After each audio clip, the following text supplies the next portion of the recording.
Good Friday morning to you. That's right. It's Friday. Seems like a long week, but it really wasn't. It was only 4 work days. You had a day off with Labor Day, but we're going to wrap up your work week with some great information. We've got some special guests joining us on this Friday edition. It's September the 10th, by the way. Frank Cooper, back from vacation. He's fresh, ready for a good start. Football season is underway, Frank. I know you're very excited about that.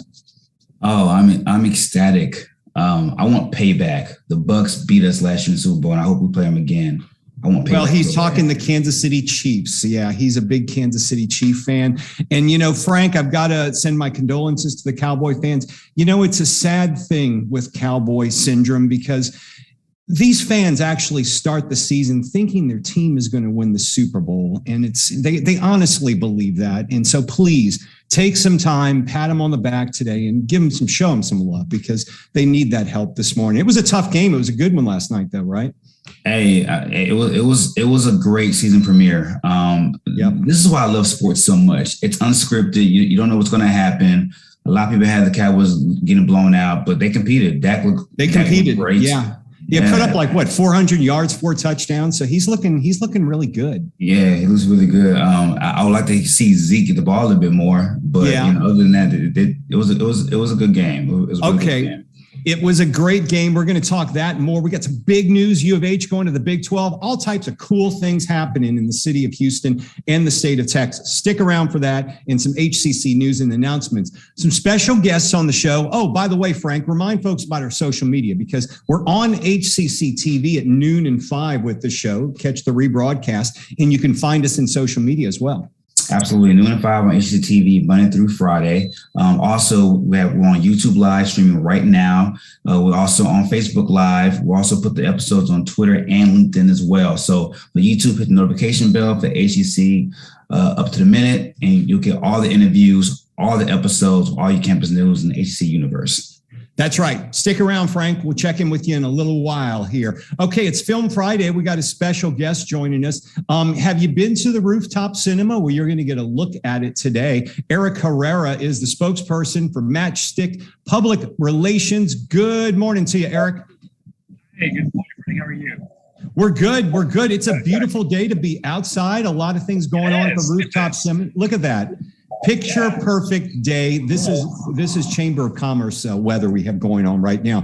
So Eric, stick around. It's Film Friday, and we're looking forward to hearing all about the Rooftop Cinema because you guys are back open again. So we'll talk with you in a few minutes. Thanks so much. Appreciate that. All right. So we're going to check in with our very special guest. You know her from HCC. She's our Chief Human Resources Officer, Janet May, and she's also a Distinguished Service Award recipient winner as well. Janet, welcome to the show. First off, it's a bittersweet moment. We've enjoyed having you at HCC, but big announcement this morning. You're moving on to a bit up the East Coast. Yes, Todd, thank you very much. And it's great to be with everybody. And a huge thanks to Frank and Nathan and Melanie and Eric. It's great to meet you because I want to come to the Rooftop Cinema as we go through. And Frank, I still like you, even though you're bashing on my Cowboys.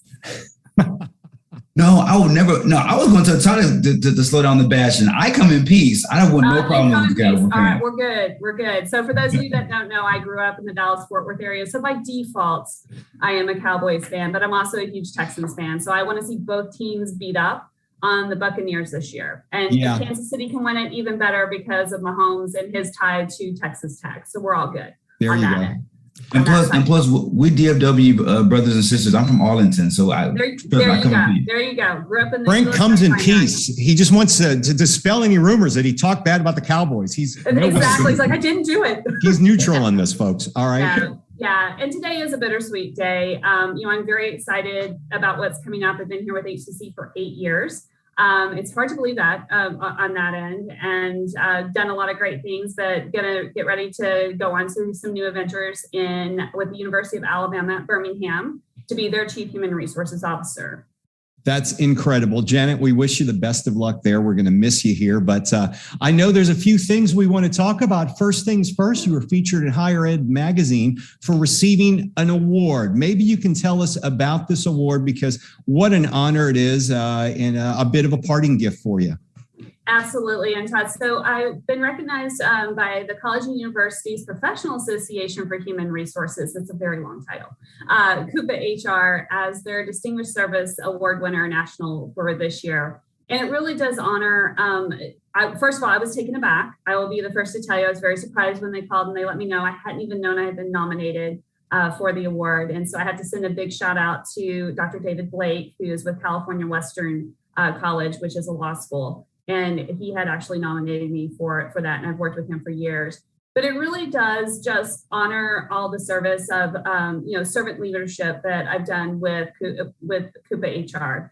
And so, working on the regional board level, the national board level, this year I'm really excited. I'm going to be actually mentoring another up and coming leader. I meet with their wildfire group, who are those individuals who are up and coming in the HR field for higher education. So this year it was, my talk about was the business of higher education, which was very interesting going through. So it's a really great thing. And it's a phenomenal organization. Over 20,000 members, over 2,000 institutions that are a part of it. And, we just support each other and as we go through. Well, Janet, some of the things they mentioned about you, I want to go over them just a bit, but it says, May is a visible and vocal advocate for the advancement of both student, staff, and faculty diversity inclusion efforts. That's got to be an honor to be called out for something that's so rewarding. Tell us about your feelings towards that. We're also going into Hispanic Heritage Month next week. Absolutely. So one of the things that a lot of people, when you first meet me, you get the sense after a little while of knowing me that DE&I is at the heart of everything that I do, and that's diversity, equity, and inclusion. And also about advancing as we go through, because I'm really a big proponent of it takes all of us together, and we have to understand our stories and we have to work together as we go through. So a lot of the work, we did the We Are HCC project, which I know, Todd, you and your team helped us work on also, where we were telling the stories of our faculty, staff, and students in a visual component as we went through. The things we've been doing with succession planning, our career pathways to leadership, that's also really promoting on that end. We're still working to get that off the ground a little bit more, but it has been going and working with the team. The professional development opportunities that we're able to do, working with Chancellor Maldonado with his Innovation Leadership Academy, which has been huge in advancing, equity, inclusion, diversity throughout the college. And just, you kind of sit back and you think about it all, and it's really at the heart of everything we do. And those are the questions we ask as we go through: is how does it advance our students, and how does it advance the college when we make our decisions in talent engagement. Right. And more so, I think what's been really great is doing the HCC virtual coffee break, which I'm going to miss doing, and being able to have our students, our faculty, and staff on each day. That's played a big role during the shutdown to keep our faculty and staff connected with what's going on at HCC. Yeah, we're going to miss promoting those as well. You were also instrumental in the creation of a groundbreaking project called Creating Inclusive Communities. Tell us a bit about that and the mission. Oh, the Creating Inclusive Communities was actually a project that Coupa HR put on to promote diversity, equity, and inclusion throughout higher education, human resources. And it was phenomenal. I got to work with Adam Mastoon, who helped us with the We Are HCC project. That's where I met him, so I could bring him in to help us out. And he is a world-renowned photographer and visual storyteller. So really what they wanted to do is bring people from throughout who came from different backgrounds, who, people kind of think of us in HR that we're just, these people that this is what we do, and we go home at night and then we come right back and do it again. But we also have, lives outside and learning about things that have happened to us. So I was able to work on that project through the visual storytelling, and it was quite interesting because you start with a series of questions because you really don't know what you want to share when you first go there. So it was great that I got to talk a little bit about my journey, a little bit about what higher education means to me. Some people know that my grandfather, one of my inspirations of being in higher education was my grandfather, who could not read and write. So it's always been an inspiration that education played a key part in everything that we do as we are going through. So it's just a little bit, but it was a phenomenal. I am not a person who likes to have my picture taken.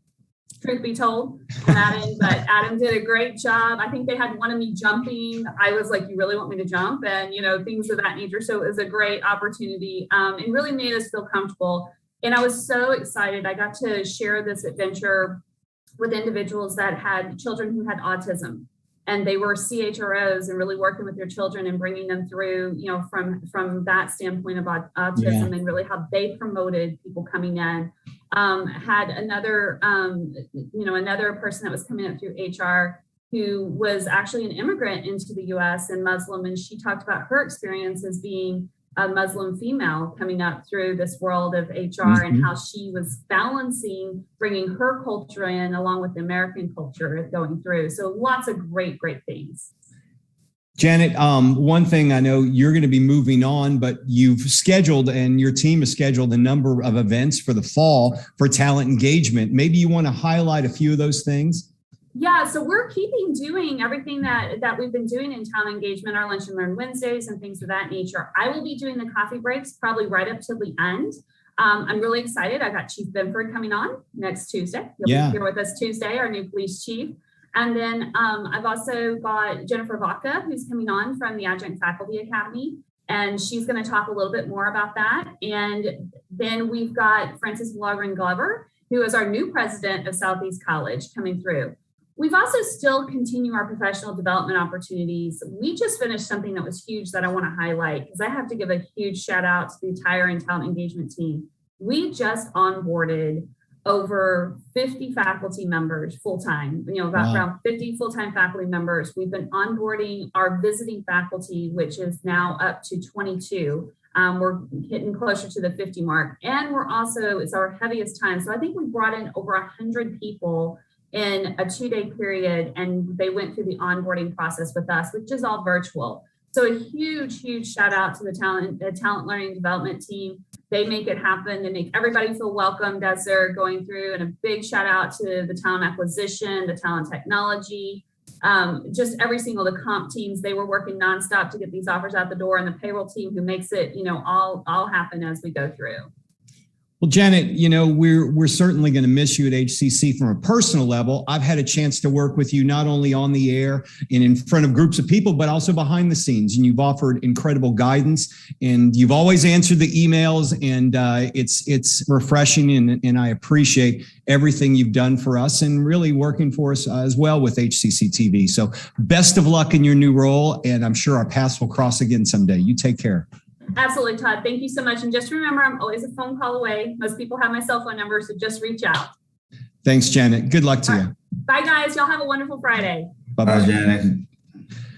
All right, so we're going to take you out to some beautiful weather on the rooftop for watching a movie. Well, we've got Eric Herrera, spokesperson for Rooftop Cinema, and he's got a special guest there, Donovan, as well, who's the manager. Eric, welcome to the show. Good to see you. Hey, Todd. Well, thank you as well. Welcome out here to the wonderful outdoors, and we're so excited to be here with you guys today. Thank you. Now, I know COVID put everything in a tailspin for the movie industry in itself. You guys have reopened, or is this your inaugural weekend? What are we looking at here? Yeah, we are. We opened up on September 1st officially here back on the rooftop, right? Our original first location that we opened back in 2018.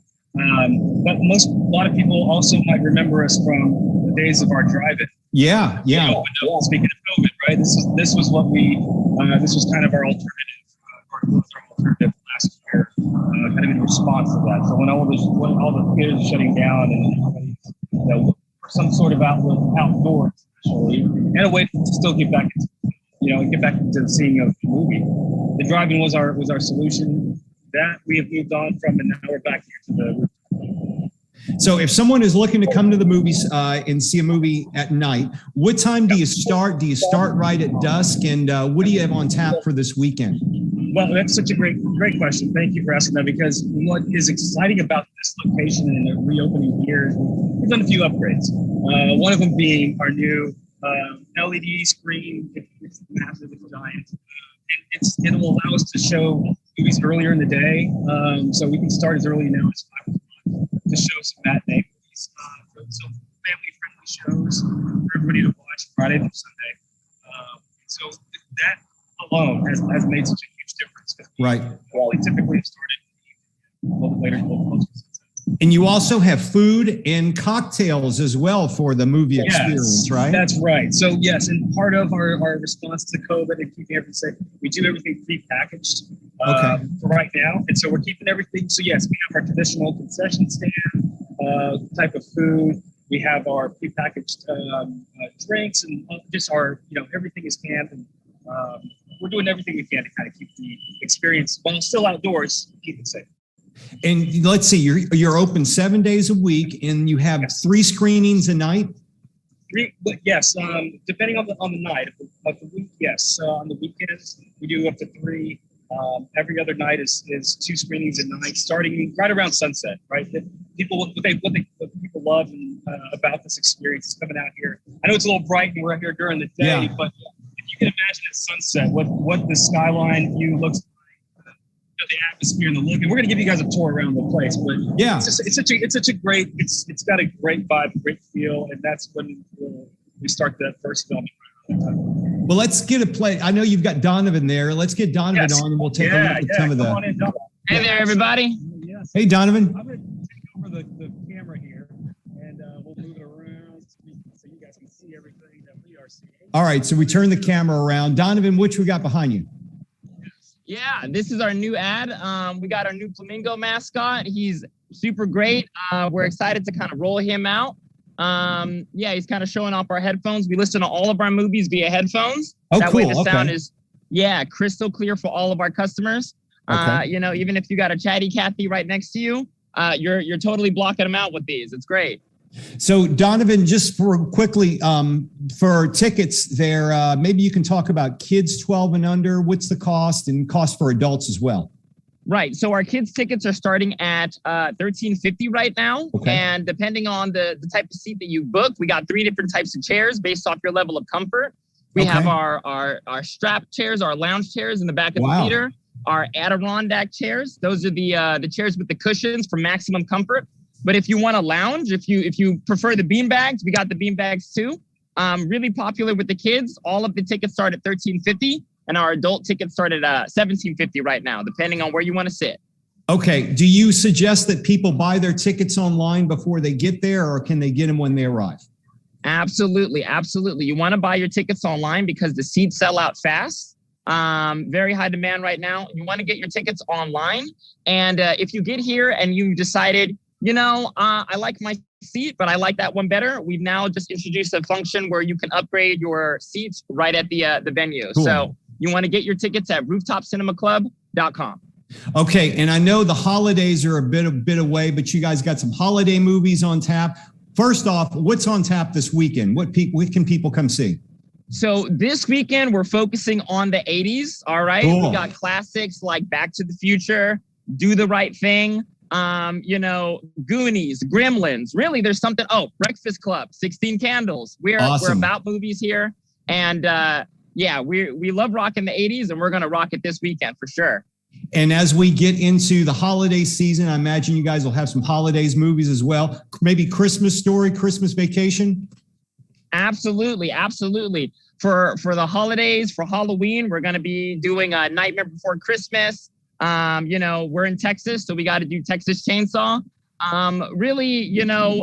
We're trying to get a selection, something for everybody over here. When it's Christmas, we have just a plethora of movies that we like to play, whether it's Elf or Nightmare Before Christmas again, because that's kind of a Christmas movie too. Oh, yeah. We got a bunch of stuff. We really do something here for everybody. Okay, where can people go to get more information on the web? So Rooftop Cinema Club is where you're going to have all of your information. Okay. That's where you can find out about all of our venues around this beautiful nation of ours, as well as any questions or concerns you may have, whether it's dealing with COVID or just what time to show up. All of our information is going to be online. Donovan and Eric, we appreciate both of y'all joining us. It looks beautiful out there. I know you're going to have a great weekend, and it's good to see you guys back up and running again. Thank you for the opportunity to let us speak with you. Yeah. All right. Thanks, guys. Y'all take care. Have a good day. Thank you.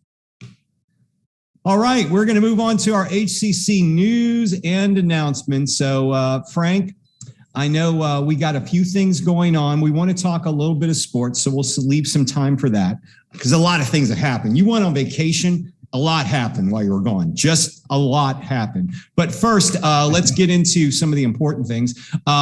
Today is the deadline for HERF funding, and that's emergency aid for our students. You got to apply today for the fall. Absolutely. So HCC received $59 million from the Higher Education HERF Fund in response to the COVID pandemic. Currently enrolled students for the fall 2021 and spring 22 year can apply for funds to cover costs for tuition, fees, and books, childcare, healthcare, food, housing, transportation. This is a grant. It's not a loan, so you don't have to pay it back. It doesn't have to be repaid at all. So the request funding is through September 10th, which is today. So we'll put the link in the social media post after our show. Okay, another important thing that's going on today, right now, matter of fact, started at 10 a.m. It goes on to noon. You got lots of time to check it out. Career Training Expo. HCC is helping our students find jobs with another Career Training Education Expo. You have to attend this. It's with Workforce Solutions. It's an incredible opportunity to get trained for a job. For more information, you can go to hccs.edu/HCC Expo. It goes on till noon today, so jump on over, register, and we'll have a link to it in the social media post for the show. Okay, I'm going to jump down to the bottom thing to talk about registration, because that is underway right now, folks, and we want you to register for fall semesters underway. We have a second start semester coming up on the 20th. We literally have year-round registration at HCC, but you have to go and register. And as you heard, HERF funding's available. You got to apply for it today, and you have to be a student. So make sure you do that. Go to hccs.edu/now for your registration needs. Keep in mind, the target date now to get students back in the classrooms for face-to-face learning, because a lot of it's online, is October the 4th. We will keep you up to date on those plans here on Up to the Minute, so make sure you keep up with that. Okay, Frank, want to cover a little bit since you've been gone. Major things have been happening. The Astros got bad, so we're glad you're back in town because maybe they can start winning again. Yeah, I think somebody told the Astros, hey, you guys play in the AOS, so you guys can be bad for a little bit. It doesn't matter. Nobody's really good. But you don't want to go into the playoffs. You don't want to limp into the playoffs with a bad record, with bad momentum, because I'll tell you what, the way it's looking, we're probably going to play Chicago. And Chicago has a great pitching staff. Yeah. They have a good lineup, so we can't come in or half stepping. So I don't know, man. We have to. And it's been, our offense has been off and on. Our bullpen has been spotty at best. So hopefully we can get together. I was hoping they could make a trade for a big arm in the bullpen, but that didn't really happen. So I don't know. They got to stop spotting these bad teams' games. Like just giving them games. It'll haunt you later on, but maybe they'll find their winning ways again. Who knows? But hey, so you were gone, and Texas and OU decide, you know what? We're not playing in the Big 12 anymore. We're going to jump on over to the SEC. They've been hanging out with the SEC in their spare time, and they decide we're going to go play with these guys. So they decided they're going to jump ship. And then there's a lot of speculation. What's going to happen to the Big 12? They only have 10 teams anyway. Are they going to expand? What are they going to do? Next thing you know, they invite Cincinnati, UCF, BYU, and U of H, Houston Cougars, to the Big 12. And it looks like it's happening now. It's smart.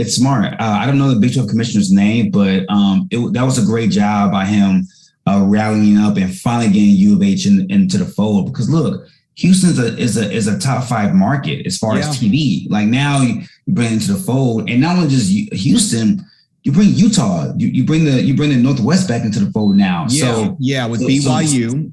So getting that TV base is huge, and BYU is a quality program. So and UCF, they're self-proclaimed champions from 2017. They went undefeated, and arguably should have been a champion. But should have played for a championship. They may get a chance to do that. Who knows? Yeah, it was a very strategic move to get the Houston market, the Northwest market, and Florida as well. Because not only just the market, it helps with recruiting now. So now if you're Texas Tech, if you're Baylor, Oklahoma State, now you can go into those territories like Florida, like Utah, Oregon, even, and get those recruits. Houston's always been a hotbed for Big 12 talent, but now to get the fan base to lock in and watch Big 12 football, it just helps you with your TV contracts even more. In Cincinnati, they're a good team as well. You bring in Ohio as well. So they, good move on their part. Great news for the University of Houston, because they were really left out of the discussion 25 years ago. But we'll just let that go, even though, you know what happened. Yeah, But anyway, they're in the Big 12 now. So congratulations to the Cougs. Now, they've got a winning basketball program, but I'm sorry, this Dana, we've got to stop hiring coaches with first name of Dana. Dana Dimmel didn't work. Dana Holgrenson, I'm not sold on this experiment. I think they need to part ways as soon as possible. I missed the first game. What happened in the first game? Did they lose? Well, they lost. Yeah. Oh, I missed it. Yeah, they decided to play the first quarter and then decided they weren't going to play the rest of the game. No adjustments were made at halftime. It's been a big disappointment with Dana Holgrenson. It really has been. I thought he would be a great coach. He was great as an offensive coordinator, but man, it's been a dumpster fire since he arrived. Yeah, I mean, to be in the city of Houston in South Texas, there's no excuse not to compete. You have in your backyard alone, you have top 5-star, 4-star talent all across Houston, Galveston, Katy, Cypress areas. So there's no reason not to be able to compete. Yeah. I mean, he's got to get his mojo, and I just don't see it happening. But they got a few years to figure it out. Maybe get a new coach before they go into the Big 12. Real quickly, NFL is back. I know you're excited about that, and I think the Texans, they're pretty much still the Texans. Not too much to expect out of them. But hey, the NFL is back. Yeah, you know what? I'm excited. I'm actually excited to see Game 1 of Houston against Jacksonville. Not because of Tyrod Taylor and that Houston offense or defense, because of Trevor Lawrence. I want to see how he looks against the Texans defense. And if you're Houston, I'm benching Tyrod Taylor. I'm playing the rookie. I want the number 1 pick for next year's draft. Yeah. They may not need to bench Tyrod to get that number 1 pick. Who knows? We'll see what happens. Hey, we're running out of time. But next week on the show, Christian Kidd's going to be on here from the Hates. Really? Wow. The punk rock scene. I know who the Hates are. We'll have Christian Kidd on the show. That's incredible. Also, Dr. Natalie Garza of HCC's History Department talking about the Chicano Squad. Interesting subject. And the rest of the week, we got a lot of cool stuff to talk about. So make sure you join us. Frank, you back next week? Absolutely. All right. He's off vacation, so he's back to work. We'll be back to work and right here for Up to the Minute, Monday morning live right here at 10 a.m.